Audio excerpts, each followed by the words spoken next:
जरांगे जेव्हा जेव्हा वैयक्तिक पातळीवरती बोललेत, मी आजही त्यांना मनोज जरांगेजी म्हणतो, मनोज दादा म्हणतो. त्यांचा मराठा आरक्षणाचा लढाला आमचा विरोधच नाही आहे आणि विरोध असायचं कारण पण नाही आहे. मी स्वतः मराठा आहे. त्यांच्या मनामध्ये पोटशूळ तेच आहे की मी मराठा असताना त्यांची बाजू का घेत नाही. पण त्यांची जी भूमिका राजकीय आहे ही चुकीची आहे. समाजाचा आरक्षणाला मनोज दादा स्वतः एकटे उतरलेले नाही आहेत. तर ह्याच्या आधी 1980 पासूनचा इतिहास आहे.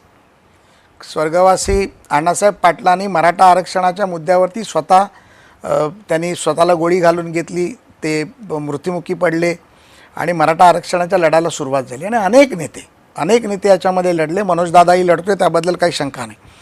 परंतु 1980 पासून 2014पर्यंत सन्माननीय शरद पवार साहेब 4 वेळा राज्याचे मुख्यमंत्री राहिले. वसंतदादा पाटील राज्याचे मुख्यमंत्री राहिले.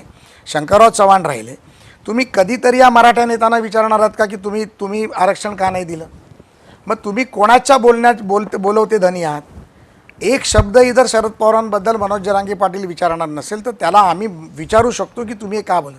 आणि जो माणूस मराठा नाही, ब्राह्मण समाजाचा आहे, पण त्यांनी सभागृहात तुम्हाला आरक्षण दिलं, सारथी दिलं, मुलांना तुमच्या शिष्यवृत्त्या दिल्या, फॉरेनला पाठवले, गेस्ट हाऊस बांधले, मुलांसाठी 1.5 लाखाहून अधिक मुलांना अण्णासाहेब पाटलांच्या आर्थिक विकास महामंडळाच्या माध्यमातून आर्थिक मदत करून स्वतःच्या पायावर उभं केलं. त्याला तुम्ही शिवाय देणार? त्याच्या वैयक्तिक जीवनावरती तुम्ही बोलणार? त्यांच्या आईबद्दल बोलणार? हा तुम्हाला अधिकार नाही. आणि एक त्याचा शिलेदार म्हणून हे मी कधी खपवून घेणार नाही. बाकीचे खूप लोक त्यांना घाबरत असतील, मी घाबरत नाही.